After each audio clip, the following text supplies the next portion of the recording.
So hello guys, welcome to Asia. I hope you all are doing great. तो आज हम अपने weekly current affairs आपके लिए लेके आए हैं। जितने भी इंपॉर्टेंट वीकली करंट अफेयर्स रहने वाले हैं 20 दिसंबर से लेके 26 दिसंबर तक के जितने भी इंपॉर्टेंट करंट अफेयर्स हैं, आज हम इस वीडियो में उनको डिस्कस करेंगे। और साथ ही साथ आप डिस्क्रिप्शन में जाके, वीडियो की डिस्क्रिप्शन में जाइए और वहां से लिंक को वहां से क्लिक करके आप डाउनलोड कर सकते हैं। पूरी की पूरी करंट अफेयर जितने भी हैं इस वीक के इंपॉर्टेंट, उनकी सभी पीडीएफ आप डाउनलोड कर सकते हैं और बाद में भी उसे पढ़ सकते हैं। तो जल्दी से, अगर आप नए आए हैं हमारे चैनल पे, तो चैनल को सब्सक्राइब कीजिए, वीडियो को लाइक कीजिए और शेयर कीजिए आगे से आगे। जितने भी गवर्नमेंट जॉब एस्पिरेंट्स हैं, जो भी तैयारी कर रहे हैं गवर्नमेंट जॉब के लिए, उनके लिए बहुत ही ज़्यादा ये इंपॉर्टेंट होने वाला है ये सेशन। हम हर वीक ये सेशन लेके आते हैं आपके लिए, जिसमें हम वीकली करंट अफेयर्स कवर करते हैं जितने भी इंपॉर्टेंट रहते हैं। एंड प्लस हमारी पनेशिया भारती की टीम पूरी पनेशिया ट्यूटर पे आपके लिए एक मंथली मैगजीन भी यहाँ पे लॉन्च की है हमने, जहाँ से आप पढ़ सकते हैं, देख सकते हैं मंथली जितने इंपॉर्टेंट करंट अफेयर्स हैं। एंड चलिए आज शुरू करते हैं हम। तो ये जो करंट अफेयर्स हैं ये बहुत इंपॉर्टेंट रहने वाले हैं सभी आने वाले एग्जाम्स के लिए। जो भी 2022 में एग्जाम्स होने वाले हैं उनमें बहुत इंपॉर्टेंट ये रहेंगे करंट अफेयर्स। एंड चलिए स्टार्ट करते हैं आज का पहला करंट अफेयर हमारा।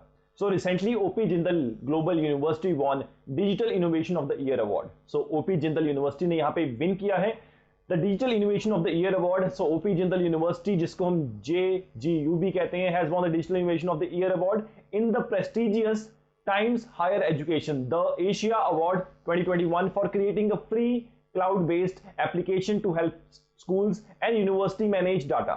तो यहाँ पे ओपी जिंदल यूनिवर्सिटी ने इस प्रेस्टिजियस अवार्ड को जीता है क्योंकि यहाँ पे इन्होंने क्रिएट किया है एक फ्री क्लाउड बेस्ड एप्लीकेशन जिससे स्कूल्स एंड यूनिवर्सिटी मैनेज कर सकती हैं अपने डाटा को। सो JGU was the only Indian university to be shortlisted for the Digital Innovation of the Year Award, और इसमें उन्होंने जीत भी हासिल की है। और हम साथ में अगर उपलब्धियों की बात करें ओपी जिंदल यूनिवर्सिटी की, तो university was awarded under the technology और digital innovation of the year category for its transformative work in the last 2 years, and this award is also a reflection of JGU's commitment to ensure continued education for its students during the ongoing pandemic. तो यहाँ पे university ने साथ साथ अपनी dedication को भी दिखाया किस तरह से इस पैंडेमिक के इन सालों में जिस तरह से सभी की यहाँ पे एजुकेशन इफेक्ट हुई, स्कूल्स यहाँ पे प्रॉपर्ली मैनेज नहीं कर पाए या यूनिवर्सिटीज नहीं कर पाए, वहीं ओपी जिंदल यूनिवर्सिटी ने यहाँ पे अपनी कार्य क्षमता को प्रदर्शन करते हुए अपनी जो एजुकेशन पॉलिसीज हैं वो वही बरकरार रखी और बच्चों को क्लाउड बेस से और साथ ही साथ ऑनलाइन स्टडी से मैनेज किया पूरी एजुकेशन सिस्टम को। So in the March 2020 faced with one of the most unprecedented crises of our times। तो जैसे आपको पता कि आज तक की ये पूरी शताब्दी में पहली बार इतने बड़े क्राइसिस आए हैं, एक ग्लोबल पैंडेमिक है जिसकी वजह से बहुत ज्यादा यहाँ पे जो इकोनॉमीज भी हैं, नेशंस भी हैं, हर एक चीज इफेक्ट हुई है। यहाँ पे हर एक चीज जो है 2 साल पीछे चली गई है। तो वहां पे यूनिवर्सिटी ने बहुत अच्छा काम यहाँ पे किया है ओपी जिंदल यूनिवर्सिटी ने, तभी यहाँ पे ओपी जिंदल यूनिवर्सिटी को द वर्ल्ड यूनिवर्सिटी रैंकिंग में जगह मिली है। तो साथ में अगर हम बात करें Times higher education award Asia 2021 के विनर्स और किसी श्रेणी में यहाँ पे अवार्ड मिले हैं, तो the leadership and management team of the year मिला है Kalinga Institution of Industry and Technology India, and work place of the year award मिला है Saint Joseph University of Beirut, ये लिबनन में है। And then international strategies of the year मिला है award Hangzhou Dianzi University of Hong Kong. Then हम बात करें teaching and learning strategies of the year मिला है National University of Singapore, and the data point social impact award मिला है यहाँ पे इंस्टीट्यूट टेक्नोलॉजी नोपेम्पर इंडोनेशिया को। एंड हम बात करें data point improvement performance award की, तो ये मिला है यूनिवर्सिटी उटारा मलेशिया को। Excellence and innovation in the arts मिला है हांगकांग बैप्टिस्ट यूनिवर्सिटी को। एंड देन टेक्नोलॉजी और digital innovation of the year मिला है ओपी जिंदल यूनिवर्सिटी को, जो कि इंडिया की है। Then outstanding support for students मिला है यूनिवर्सिटी टेक्नोलॉजी, ये मलेशिया में है। Then student recruitment campaign of the year मिला है Hanoi university of science and technology, ये है वियतनाम में। सो बढ़ते हैं नेक्स्ट करंट अफेयर की तरफ। तो नेक्स्ट करंट अफेयर है हमारे पास, the prime minister Narendra Modi has laid the foundation stone of the Ganga expressway in Shahjahanpur, Uttar Pradesh। So the PM also addresses a rally at railway ground Rosa on the occasion, and after completion of the work it will become the longest expressway of Uttar Pradesh, and it will connect the western and the eastern region of the state. It starts near the Bajoli village in Meerut, and it will extend till near the Judapur Bandhu village in Prayagraj। तो यहाँ पे प्रधानमंत्री नरेंद्र मोदी ने यहाँ पे foundation stone रखा है Ganga express way का, जो कि लगभग 594 किलोमीटर लॉन्ग एक्सप्रेस वे होगा, and it will be built at a cost of around 36,200 crore rupees, and it will pass through Meerut, Hapur, Bulandshahr, Amroha, Sambhal, Budaun, Shahjahanpur, Hardoi, Unnao, Raebareli, Pratapgarh and Prayagraj districts. और साथ ही साथ ये 35 किलोमीटर लॉन्ग एक एयर स्ट्रिप भी होगी इमरजेंसी लैंडिंग या इमरजेंसी टेक ऑफ के लिए एयरफोर्स प्लेन के लिए। And it also be constructed on the Shahjahanpur highway. तो ये शाहजहांपुर के जो एक स्ट्रेच है उसमें 35 किलोमीटर के स्ट्रेच पे एक एयर स्ट्रिप भी साथ साथ बनाई जाएगी, जहां से emergency take off and plus emergency landing भी हो सकती है एयरफोर्स प्लेन्स के लिए। सो बढ़ते हैं नेक्स्ट करंट अफेयर की तरफ। तो on the occasion of Goa liberation day, Prime Minister Narendra Modi has inaugurated and laid the foundation stone of the several development projects worth rupees over 650 crore rupees in Goa, and he facilitate freedom fighters and veterans of the Operation Vijay at the function। तो साथ ही साथ यहाँ पे एक तो 650 करोड़ रुपए तक के जो प्रोजेक्ट्स हैं यहाँ पे रिवील किए, यहाँ पे इनॉग्रेट किए गए on the occasion of Goa liberation day. तो प्रधानमंत्री मोदी ने इसको यहाँ पे इनॉग्रेट किया। तो साथ साथ यहाँ पे फैसिलिटेट किया गया फ्रीडम फाइटर्स को और वेटरन्स को ऑपरेशन विजय के।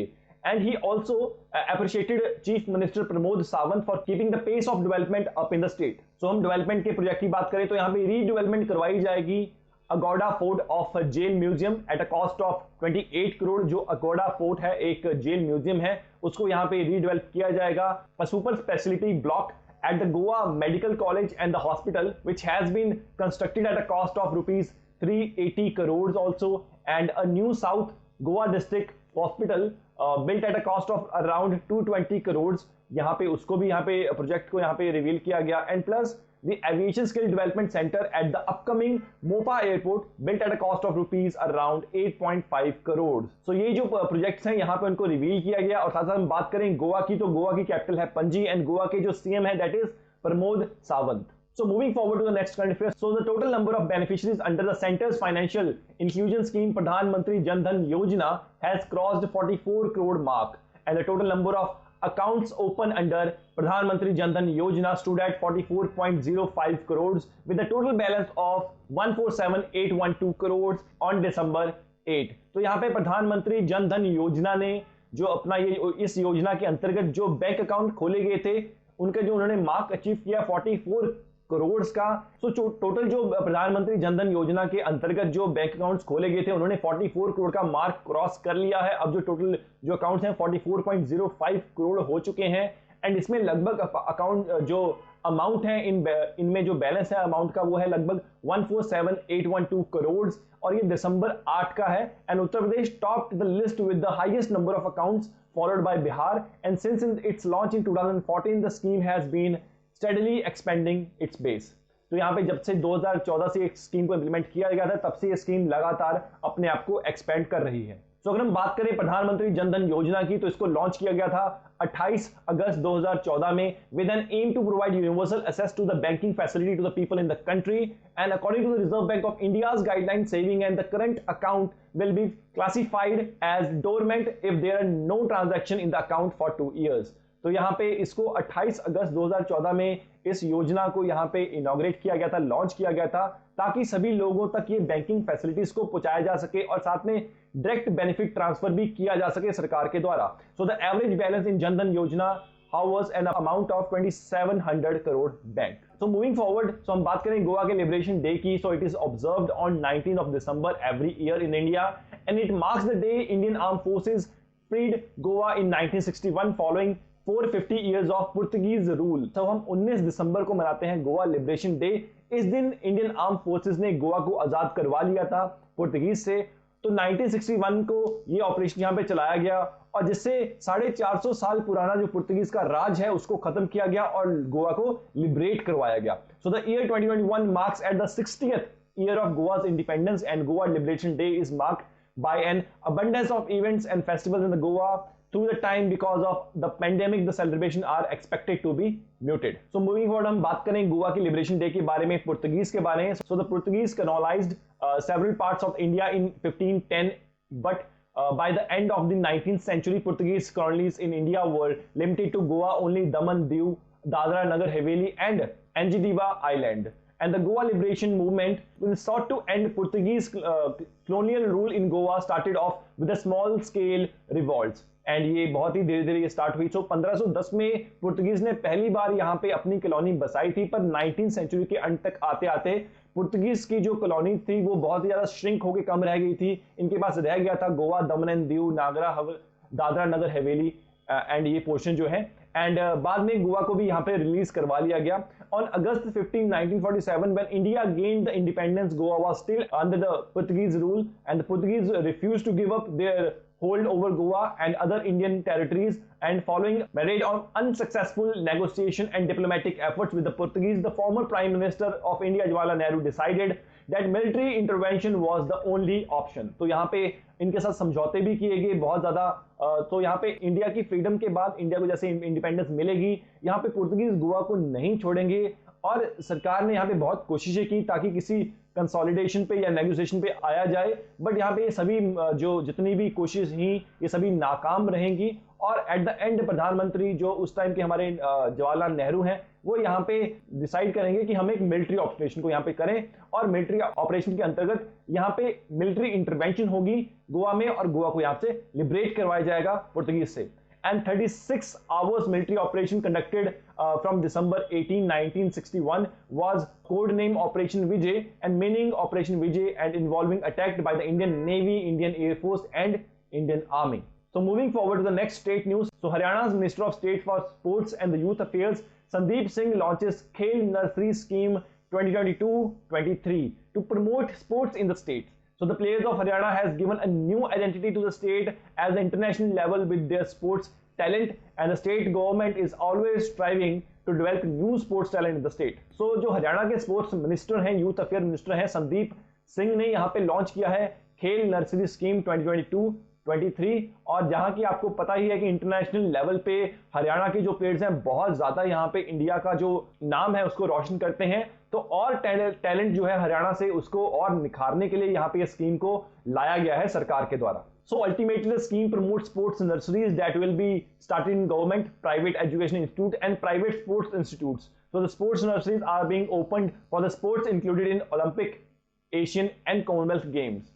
तो यहाँ पे ये जो नर्सरीज हैं इनको गवर्नमेंट स्कूल्स में, प्राइवेट स्कूल्स में, हर इंस्टीट्यूशन में यहाँ पे खोला जाएगा, और जितने भी गेम्स हैं ओलंपिक में, एशियन गेम्स में और कॉमनवेल्थ गेम्स में सभी स्पोर्ट्स इवेंट को यहाँ पे इंक्लूड किया जाएगा। अगर हम बात करें हरियाणा की, तो हरियाणा कैपिटल है चंडीगढ़, हरियाणा के गवर्नर का नाम है बंडारू दत्तात्रेय जी, एंड हरियाणा के जो चीफ मिनिस्टर हैं वो आपके सामने हैं Manohar Lal Khattar ji. So moving forward to the next current affair. तो recently the Uttarakhand chief minister Pushkar Singh Dhami has announced that Indian cricketer and wicket keeper Rishabh Pant, तो अगर हम बात करें ऋषभ पंत जी की, तो Rishabh Rajendra Singh Pant is an Indian cricketer who played as a middle order wicket keeper batsman for India and the Delhi Capitals in the Indian Premier League also। तो यहाँ पे आपको पता है कि ऋषभ पंत जी जो है wicket keeper, batsman, middle order wicket keeper और बैट्समैन का किरदार निभाते हैं इंडियन टीम के लिए, दिल्ली टीम के लिए, एंड प्लस दिल्ली कैपिटल्स के लिए इन IPL also। So in December 2015 he was named as the India's squad for the 2016 Under-19 Cricket World Cup। तो बात करें अगर हम उत्तराखंड की, तो उत्तराखंड की जो कैपिटल है दैट इज देहरादून, ये विंटर कैपिटल है। अगर हम बात करें समर कैपिटल की that is Gairsain, and Uttarakhand के गवर्नर जो है lieutenant general Gurmeet Singh, and Uttarakhand के जो चीफ मिनिस्टर हैं Pushkar Singh Dhami. So recently Nagaland government has announced the creation of the 3 new districts, namely Tseminyu, Niuland and Chumoukedima. So this comes less than a year after 12th district of the state, कोकलाक, was inaugurated। तो recently यहाँ पे 3 नए districts और यहाँ पे नागालैंड ने introduce की हैं। सो हालांकि 1 साल से भी कम समय से पहले ही यहाँ पे एक और डिस्ट्रिक्ट, 12th डिस्ट्रिक्ट इनॉग्रेट किया गया था, कोकलाक, और इसमें ही साथ में और एडिशन में इन्होंने और 3 डिस्ट्रिक्ट्स और यहाँ पे इंट्रोड्यूस किए हैं सरकार ने। So with the addition of the 3 new districts, Nagaland will now have 15 districts. तो यहाँ पे ये 3 डिस्ट्रिक्ट और ऐड करने के बाद नागालैंड के पास टोटली अभी 15 डिस्ट्रिक्ट्स हो चुके हैं। तो अगर हम बात करें चीफ मिनिस्टर की नागालैंड की, that is Neiphiu Rio, and governor है यहाँ के जगदीश मुखी जी। So moving forward to the next current affair, so the Chief Minister of Punjab, Charanjit Singh Channi, has declared Lord Krishna Balram Jagannath Rath Yatra as an annual state festival। तो यहाँ पे chief minister of Punjab Charanjit Singh Channi ने यहाँ पे declare किया गया कि जो लॉर्ड कृष्णा बलराम जगन्नाथ यात्रा है, रथ यात्रा, जो कि बहुत ही हर्षो उल्लास से लुधियाना में मनाई जाती है, इसको एक स्टेट फेस्टिवल के दर्जा दिया जाएगा। So the announcement for the same was made during flagging of the 25th Shri Lord Krishna Balram Jagannath Yatra। So he also announced a grant of rupees 2.51 crore for the ISKCON temple in Ludhiana, Punjab, notably the Punjab government is also developing the Bhagavad Gita and Ramayana Research Center in 20 acres land in Patiala। और साथ ही साथ यहाँ पे 2.51 crore rupees का जो यहाँ पे ग्रांट है वो दी जाएगी इस्कॉन टेम्पल को, जो कि लुधियाना में बनाया जा रहा है। तो यहाँ पे सरकार ने साथ साथ डेवलपमेंट स्टार्ट की है Bhagavad Gita and Ramayana research centre, और 20 एकड़ का लैंड है पटियाला, उसमें इसको बनाया जा रहा है। This was not the first time that रथ यात्रा of Ludhiana set the stage for elections ahead of 2017 Punjab elections. तो यहाँ पे ये अकेला ही नहीं है, तो ये पहली बार नहीं है कि रथ यात्रा को एक इलेक्शन की स्टेज की तरह यूज किया जाएगा। And ahead of 2017 Punjab elections, Delhi Chief Minister Manish Sisodia of AAP participated in the yatra. He also performed Maha Aarti from the stage with his party candidates also. तो यहाँ पे साथ 2017 के इलेक्शन में भी देखा गया था कि आम आदमी पार्टी के जो मनीष सिसोदिया हैं उन्होंने भी इसमें पार्टिसिपेट किया था और अपनी सरकार के लिए या फिर अपनी पार्टी के लिए वोट्स यहाँ से भी इकट्ठे करने की कोशिश की थी। So moving forward to the next current affairs, so Yogi Adityanath government in Uttar Pradesh is set to launch the ambitious free smartphone Yojana on December 25, and which is the birth anniversary of senior BJP leader, former Prime Minister of Atal Bihari Vajpayee. Under the scheme, the state government will distribute smartphones and tablets for the final year students of the graduation and above. तो यहाँ पे Yogi Adityanath government ने, जो कि उत्तर प्रदेश की सरकार है, उन्होंने यहाँ पे फ्री स्मार्टफोन्स योजना डिक्लेयर की है 25 दिसंबर को। एंड ये बर्थ एनिवर्सरी भी है हमारे पूर्व प्राइम मिनिस्टर की और बीजेपी के एक लीडर की, नाम है Atal Bihari Vajpayee ji. So on December 25 the chief minister of Uttar Pradesh will distribute 60,000 smartphones and 40,000 tablets to the youth, and more than 38 lakh youth have registered themselves on the Digi Shakti portal. Further registration is going on. So the candidate must be a student. तो यहाँ पे क्या यहाँ पे होने वाली हैं जो प्रोटोकॉल्स हैं। So candidate must be a student and an Uttar Pradesh resident. तो एक तो पहली बात की जो एप्लीकेंट है वो एक स्टूडेंट होना चाहिए और साथ ही साथ वो उत्तर प्रदेश का रेजिडेंट होना चाहिए। And the final year students of MA, BA and BSc, ITI, MBBS, MD, BTech and MTech among others will be given preference. तो यहाँ पे इनको प्रेफरेंस पहले मिलेगी। And students with 60% and above can apply for the scheme. तो जिनकी 60% से ज्यादा यहाँ पे है ग्रेजुएशन में, वही अप्लाई कर सकते हैं। So the annual income of the family should not be above 2 lakhs per annum. So moving forward अगर हम बात करें यहाँ पे डिफेंस न्यूज की, तो Hindustan aeronautic limited hall has signed a ₹2,400 crore contract with Bharat Electronic Limited BHEL for the development and supply of 20 types of systems for 83 LCA light combat aircraft Tejas Mk1A fighter aircraft program. So the duration of the program is contract is about 5 years, that is from 2023 to 2028. तो यहाँ पे Hindustan aeronautic limited ने sign किया है लगभग 2400 करोड़ का contract with Bharat electronic limited, और जिसमें ये सप्लाई करेंगे और डेवलप करेंगे 20 तरह के सिस्टम्स जो कि 83 LCA लाइट कॉम्बैट एयरक्राफ्ट तेजस Mk1A में यूज होगा। तो अगर हम बात करें, notably this is halls biggest order on any Indian company, thus boosting the Atmanirbhar campaign. So the order for supply of these systems will be executed by 2 units of BHEL and Bengaluru Karnataka and Panchkula Haryana. तो यहाँ पे 2 unit जो हैं वो काम करेंगे, एक बेंगलुरु में है and other one is Panchkula Haryana में। तो अगर हम बात करें हिंदुस्तान एरोनॉटिक लिमिटेड की, तो इसको फाउंड किया गया था 1940 में और इसके जो हेडक्वार्टर्स हैं that is in Bengaluru Karnataka. So next हमारे पास करंट अफेयर है हमारे डिफेंस से ही। So the nuclear capable ballistic missile Agni Prime was successfully test fired off the coast of Odisha by the Defense Research and Development Organization DRDO, and recently DRDO has successfully test fired of the air version of the BrahMos subsonic cruise missile on 7 December by a significant milestone in BrahMos development. तो यहाँ पे अग्नि prime का जो है successful परीक्षण यहाँ पे किया गया है, ओडिशा के कोस्ट से इसको फायर किया गया था बाय डीआरडीओ और बहुत ही सफल यहाँ पे परीक्षण रहा। और साथ ही साथ आपने पीछे देखा हो डीआरडीओ ने और भी उपलब्धियां की हैं, जहां पे डीआरडीओ ने ब्रह्मोस मिसाइल को, जो कि एक सुपरसोनिक क्रूज मिसाइल है, उसको भी टेस्ट किया था 7 दिसंबर को फ्रॉम अ सुपरसोनिक प्लेन। तो अगर हम बात करें अग्नि प्राइम के बारे में, तो अग्नि प्राइम, जिसको हम अग्नि पी भी कह सकते हैं, is a new generation upgraded version of Agni class missile and it's 2-stage canisterised missile with the range of 1000 to 2000 kilometre. तो यहाँ पे अग्नि प्राइम जो कि नया वर्जन है अग्नि क्लास मिसाइल्स का ही, और ये लगभग 1000 से 2000 किलोमीटर तक की मार्क क्षमता रखती है। So missile ballistic missile is half the weight of the Agni 3 and can be launched from the train or road, and it can also be stored for a longer period of time and transported throughout the country as a per operation requirement. तो बहुत ही लंबे अरसे के लिए इसको यहाँ पे store करके भी रखा जा सकता है। इसको आप ट्रेन से या रोड से कहीं से फायर कर सकते हैं। एंड प्लस ये अग्नि 3 की मिसाइल से भी ज्यादा हल्की है एंड इसको ट्रांसपोर्ट भी किया जा सकता है और ऑपरेशनल रिक्वायरमेंट के अनुसार बना भी सकते हैं बहुत इजीली। तो अगर हम बात करें डीआरडीओ के बारे में तो चेयरमैन है यहाँ पे doctor G Satish Reddy and DRDO के हेडक्वार्टर्स है न्यू दिल्ली में एंड एस्टैब्लिशमेंट हुई थी डीआरडीओ की 1958।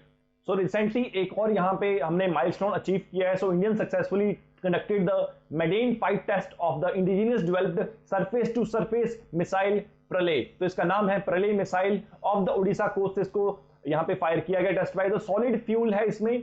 तो ये जो प्रलय मिसाइल है इसको डीआरडीओ ने डेवलप किया है on the base of Prithvi defence vehicle from the Indian ballistic missile programme and इसको एबीजे अब्दुल कलाम आइलैंड से लॉन्च किया गया है। So the new missile followed the desire quasi ballistic trajectory and reached the destination target with high degree accuracy validating the control, guidance and mission algorithms with a range of 150 to 500 kilometers. So the Pralay is powered with a solid propellant rocket motor and other new technologies, and the missile guidance system include state-of-the-art navigation and integrated with new technologies. तो यहाँ पे ये जो missile system प्रलय ये लगभग 150 से 500 kilometre तक की जो रेंज है उसको एक्वायर करती है एंड प्लस इसमें बहुत ही ज्यादा एक्यूरेसी है। इसके टारगेट हिट में इसकी वैलिडेशन जो है कंट्रोल की वो बहुत अच्छी है एंड ये इसका गाइडेंस सिस्टम भी बहुत बढ़िया है एंड मिशन एल्गोरिथम भी बहुत फर्स्ट क्लास है। तो यहाँ पे ये मिसाइल सिस्टम जो है ये आने वाले टाइम में इंडियन डिफेंस फोर्सेज में बहुत ज्यादा यहाँ पे इसको यूज किया जा सकता है। So recently, next time हमारे पास news from the defence. So the Indian Air Force has deployed the first squadron of the S-400 air defense system in the western Punjab sector, which will take care of aerial threat from Pakistan and China. And this S-400 air defense system was contracted by the India from Russia in the deal worth rupees 35,000 crore, and 5 squadrons would be provided to India for tackling air threats from up to 400 kilometre. तो 400 kilometre की दायरा जो है उसको ये cover करेगा और 400 kilometre के दायरे में कोई भी किसी भी तरह का एयर थ्रेट उसको ये रोकने में सक्षम है ये Russian made S-400 defence system. और इसको यहाँ पे पहली बार जो इसका फर्स्ट स्क्वाड्रन है उसको डिप्लॉय किया गया है वेस्टर्न पंजाब में, जहां से हम पाकिस्तान और चाइना जो हमारे हॉस्टाइल कंट्रीज हैं उनसे यहाँ पे अपने आप को जो थ्रेट है हमारे ऊपर जो थ्रेट है एयर अटैक का उससे यहाँ पे हम उसको न्यूट्रलाइज कर सकते हैं।